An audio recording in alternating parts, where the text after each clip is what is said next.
আসসালামু আলাইকুম রহমতুল্লাহ। আলহামদুলিল্লাহ ওয়াহদা ওয়াসসালাতু ওয়াসসালামু আলা মান লা নাবিয়্যা বা'দা। আলোচনার বিষয় হচ্ছে সমাজে মুসলিমদের বিভিন্ন মতবাদ। যেমন আমরা দেখে থাকি বিভিন্ন আমাদের মধ্যে মুসলমানরা তাদের নিজেদেরকে বিভিন্ন দলে বিভক্ত করে বিভিন্ন নাম দিয়ে থাকেন। কেউ নিজেকে হানাফি বলেন, কেউ নিজেকে শাফি, মালিকি, হাম্বলি এবং কেউ আহলে হাদিস বলেন, কেউ সালাফি বলেন। আরও বিভিন্ন পীরপন্থী দল রয়েছে। আমরা এগুলোর সংজ্ঞাটা জানার চেষ্টা করবো আজকে, যে এগুলোর সংজ্ঞাটা কি। আমাদের সর্বপ্রথম পরিচয় হচ্ছে যে আমরা মুসলমান, আমরা মুসলিম। মুসলিম মানে কি? মুসলিম হচ্ছে তাকে বলা হয় যে নিজের ইচ্ছাকে আল্লাহর কাছে সমর্পণ করে কোরআন সুন্নাহ মেনে নিয়েছে, অর্থাৎ রাসূল সাল্লাল্লাহু আলাইহি সাল্লামের আদেশ নির্দেশ জীবন দর্শনকে মেনে নিয়েছে, তাকে মুসলমান বলা হয়। একজন মুসলিম হওয়ার জন্য যে আদর্শ আকীদার প্রয়োজন, যে মৌলিক বিষয়টা একেবারে প্রয়োজন, যেটা ছাড়া একজন মুসলিম কখনো মুসলিমই হতে পারে না, সে মৌলিক বিষয়গুলো যদি আমাদের সকলের মধ্যে গুরুত্ব সহকারে দেখা হয়, সকলের মধ্যে এগুলো যদি ঠিক থাকে, তাহলে আমরা সকলেই একত্রিত হতে পারবো। আমাদের আর পৃথক হওয়া লাগবে না। মাসলা মাসাইলের পার্থক্য এগুলো আগেও ছিল, ভবিষ্যতেও থাকবে ইনশাল্লাহ, কখনো এটার পরিবর্তন হবে না। মাসলা মাসাইলকে আপনি আলাদা হাতে রেখে মৌলিক যেটা, সেটাকে যদি একত্রিত করেন, তাহলে সকল মুসলমান এখানে একত্রিত হতে পারবে। আমরা নিজেদেরকে দলে দলে মতে মতে বিভক্ত করে ফেলি, যার কারণে আমাদেরই ক্ষতি। মুসলিম হিসাবে এটা জরুরি, সবচেয়ে গুরুত্বপূর্ণ বিষয়, সে তার আকীদা বিশ্বাসকে সর্বপ্রথম ঠিক করবে এবং কোরআন এবং রাসূলের হাদিস সে অনুসরণ করে চলবে। এটা সর্বপ্রথম তার করণীয়। কিন্তু আমাদেরকে যেটা পৃথক করছে সেটা হচ্ছে যে আমাদের মধ্যে বিভিন্ন দলমতের পার্থক্যটা আমাদেরকে পৃথক করে রেখেছে। একজন সঠিক মুসলমান সর্বদা শিরিক থেকে নিজেকে দূরে রাখবে। মুসলিম হওয়ার জন্য সর্বপ্রথম শর্ত হচ্ছে শিরিক মুক্ত হয়ে আল্লাহ তাআলাকে, এক আল্লাহকে মেনে নিতে হবে। তো চলুন দেখা যাক যে বিভিন্ন দল মতের সংজ্ঞাগুলো কি কি রয়েছে। আমাদের সমাজে সর্বপ্রথম দুটি দলে বিভক্ত, এরপর আরো বিভিন্ন দল রয়েছে। প্রথম হচ্ছে যে শিয়া, তারপর হচ্ছে সুন্নি। শিয়া কাদেরকে বলা হয়? শিয়া তাদেরকে বলা হয় যারা মুহাম্মদ সাল্লাল্লাহু আলাইহি সাল্লামের পরে আলী রাদিয়াল্লাহু তাআলা আনহুকে সবচেয়ে বেশি প্রাধান্য দিয়ে থাকে, সবচেয়ে বেশি যোগ্য মনে করে এবং ওনার মতদর্শন মেনে চলার চেষ্টা করে, তাদেরকে শিয়া বলা হয়। শিয়াদের মধ্যে বিভিন্ন মতবিরোধ ভাগ রয়েছে। এরপর সুন্নি। সুন্নি তাদেরকে বলা হয় যারা মুহাম্মদ সাল্লাল্লাহু আলাইহি সাল্লাম এবং সাহাবা ইমামগণদেরকে মেনে নিয়েছেন, তাদেরকে মানে সবাইকে মেনে চলছেন, তাদেরকে সুন্নি বলা হয়।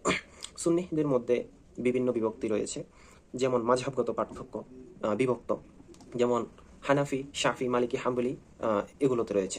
তো হানাফি কাদেরকে বলা হয়? হানাফি হচ্ছে যে তাদেরকে বলা হয় যারা ইমাম আবু হানিফা রাহিমাহুল্লাহর জীবন দর্শন, মতদর্শন, উনি যেভাবে কোরআন হাদিসের ব্যাখ্যা দিয়ে গেছেন সেভাবে মেনে অনুসরণ করে, তাদেরকে হানাফি বলা হয়। ইমাম আবু হানিফা রাহিমাহুল্লাহ ৮০ হিজরিতে জন্মগ্রহণ করেন এবং ১৫০ হিজরিতে মৃত্যুবরণ করেন। এরপর শাফি কাদেরকে বলা হয়? সেম ইমাম শাফি রাহিমাহুল্লাহকে যারা ওনার মতদর্শন, অর্থাৎ কোরআন সুন্নাহর আলোকে উনি যে মতদর্শন দিয়ে গেছেন সেটা মেনে চলা। ইমাম শাফি রাহিমাহুল্লাহ জন্মগ্রহণ করেন ১৫০ হিজরিতে এবং মৃত্যুবরণ করেন ২০৩ হিজরিতে। এরপরে হচ্ছে যে ইমাম মালিক রাহিমাহুল্লাহ, ওনার ব্যাপারেও সেম, অর্থাৎ উনি যে কোরআন হাদিসের আলোকে যে মাসলা মাসাইল দিয়ে গেছেন, যে জীবন পদ্ধতি ব্যবস্থা দিয়ে গেছেন, যেটাকে মেনে চলে মানুষ, ওনাদেরকে বলা হয় মালিকি। এরপরে হাম্বলি, সেম একইভাবে।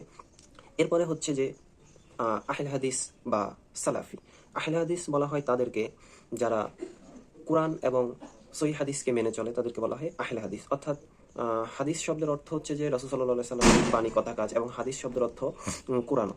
আমরা দেখি যে কোরআনের মধ্যেও কোরআনকে হাদিস বলা হয়েছে। এজন্য আহলে হাদিস বলতে দুটো অর্থ প্রকাশ পায়। একটা হচ্ছে যে যারা কোরআন ও সহিহ হাদিসকে অনুসরণ করে চলে এবং যারা হাদিসকে রিসার্চ করে, গবেষণা করে, তাদেরকে বলা হয়।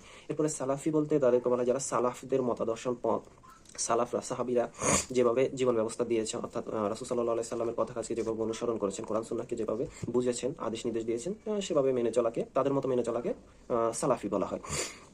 এরপরে হচ্ছে যে আরো কিছু দল আছে, যেমন পীরতন্ত্রের মধ্যে রয়েছে যে কাদেরিয়া। কাদেরিয়া হচ্ছে যে আপনার আব্দুল কাদের জিলানী রাহিমাহুল্লাহর মতদর্শন যারা মেনে চলে। তারপর চিশতিয়া, নকশবন্দিয়া, সহরদ্দিয়া, এরপরে মুজাদ্দিদিয়া, মাইজভান্ডারি, তারপর হচ্ছে যে দেওয়ানবাগি। ওইটা নিকৃষ্ট পীর, সবচেয়ে দুনিয়ার বুকে সবচেয়ে খারাপ একটা, সবচেয়ে মানে আলোচিত, বিতর্কিত, যে যার আকীদা, কথাবার্তার বিভিন্ন খুবই খুবই খারাপ দিক রয়েছে, এগুলো বলার মতো না। যাক, এগুলো আপনারা ইউটিউবে দেখতে পাবেন যে তার বিভিন্ন কথাবার্তা ইসলামী মতদর্শনের সাথে মিলে না। এরপরে হচ্ছে যে আপনার আরেকটা বিষয় আছে দেওবন্দি আর হচ্ছে যে বেরলভী। এটা শিক্ষাগত দুটো পার্থক্য, এটা নিয়ে আর বলার প্রয়োজন নেই। বেরলভী হচ্ছে যে আহমদ খান বেরলভী রাহিমাহুল্লাহ, ওনার মতাদর্শন অনুযায়ী। এরপরে হচ্ছে যে কাদিয়ানি, এটা তো ইসলামিক দল না, তারপর অনেকে এটা ইসলামিক দল বলে, এটা স্পষ্ট কাফের। মির্জা গোলাম কাদিয়ানি, উনি নিজেকে নবী দাবি করেছিল। তো এর ব্যাপারে কিছু বলা নেই, এটা কোনো ইসলামিক দল নয়, এটা হচ্ছে কাফের। খেয়াল করলে দেখবেন সবাই মুসলিম নিজেকে দাবি করে, কিন্তু সবাই বিভিন্ন মতাদর্শনে ভিন্ন ভিন্ন রয়েছে এবং কারো সাথে কারো মতাদর্শন যদি না মিলে, তাহলে একে অন্যকে কাফের ফতোয়া দিতে পর্যন্ত কারো দ্বিধাবোধ করেন না এবং একে অন্যের সাথে সাক্ষাৎ করা তো খুব কঠোরতা দেখান তারা, যেটা খুবই খারাপ বিষয়। তো মুসলমানদেরকে একতা এবং একত্রিত হতে হলে যেটা সর্বপ্রথম করতে হবে সেটা হচ্ছে যে কোরআন সুন্নাহকে আঁকড়ে ধরতে হবে, যেটা মুহাম্মদ সাল্লাল্লাহু আলাইহি সাল্লাম বলে গেছেন যে আমি তোমাদের জন্য দুটো জিনিস ছেড়ে যাচ্ছি, একটা হচ্ছে আল্লাহর কিতাব আর একটা হচ্ছে যে আমার সুন্নাহ। যারা এই দুটোকে আঁকড়ে ধরবে তারা কখনো পথভ্রষ্ট হবে না। তো আপনি বিভিন্ন পীরতন্ত্র, মাজারতন্ত্র এক্সেট্রা মানুষের আচার আচরণ কথাবার্তাকে ফেলে দিয়ে এই দুটো বাণীকে আঁকড়ে ধরে দেখেন, তাহলে দেখেন আপনারা এই যে বিভিন্ন দল রয়েছে আমাদের সবার একত্রিত হতে আর কোনো সমস্যা থাকবে না। একত্রিত হওয়ার জন্য সর্বপ্রথম এই দুটোকে আঁকড়ে ধরতে হবে। মতাদর্শন মানুষের সর্বপ্রথম মানুষের পরিচয় হচ্ছে যে তারা মুসলমান।